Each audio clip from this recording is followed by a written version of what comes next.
So class 12 का important P Y Q यहाँ पे क्या दिया हुआ है, name the physical quantity whose SI unit is joule per coulomb, is it a scalar or vector quantity. देखो हमें क्या क्या बताना है, हमें ऐसी क्वांटिटी बतानी है जिसकी ऐसा यूनिट जो है वो जूल पर कुलम है।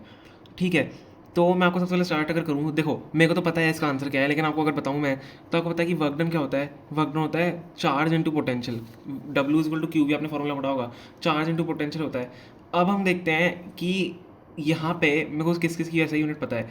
देखो वर्क डन की क्या होती है, कमेंट्स में बताना, ठीक है। और क्यू की क्या होती है, कॉलम होती है। और इस पोटेंशियल आपका क्या होता है, पोटेंशियल। देखो इस टाइप से हम जब करते हैं क्वेश्चन को, तो हम इस टाइप से सॉल्व करते हैं कि हम एक एक ऐसा यूनिट देखते हैं, देन हम सॉल्व करेंगे। अब देखो आपको बताइए, तो वर्कडन की जूल होती है, इसकी कॉलम होती है, तो हमको यहाँ से पता गया वर्कडन की क्या होती है, जूल होती है, और क्यू की क्या होती है, कॉलम होती है, क्योंकि चार्ज होता है। तो यहाँ से पोटेंशियल का क्या आ जाएगा, अब जूल पर कॉलम ही तो निकालना है, तो जूल ये है, कॉलम को नीचे भेज दो तो जूल पर कॉलम आ गया। तो इसलिए आपको ऐसे एक ही ऐसा यूनिट पता होनी चाहिए, ठीक है। तो हम इस टाइप से इसको कैलकुलेट करेंगे। देखो तो वर्क डन क्या है, हमारा जूल है। अब v is equal to W by Q अगर मैंने कर दिया, तो ये क्या हो जाएगा, ये जूल हो जाएगा, ठीक है। और हमारा चार्ज क्या होता है, कोलम होता है,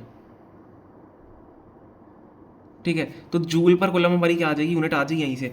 तो इस टाइप से हमें पता लगाना होता है। आपको ऐसे तो पता भी होना चाहिए कि पोटेंशियल की यूनिट क्या होती है आपकी, जूल पर कोलम होती है। तो आंसर क्या हो जाएगा कि पोटेंशियल की unit, hence potential unit is joule per coulomb, ठीक है। और अब ये बताना कि स्केलर और वेक्टर क्वांटिटी होती है, तो पोटेंशियल की कोई डायरेक्शन तो होती नहीं है, तो क्या होगी, स्केलर क्वांटिटी होगी ओनली, ठीक है। तो पोटेंशियल, ठीक है, डायरेक्शन नहीं होती है, बस आपको ये ध्यान रखना, potential is a scalar quantity हम लिख देंगे।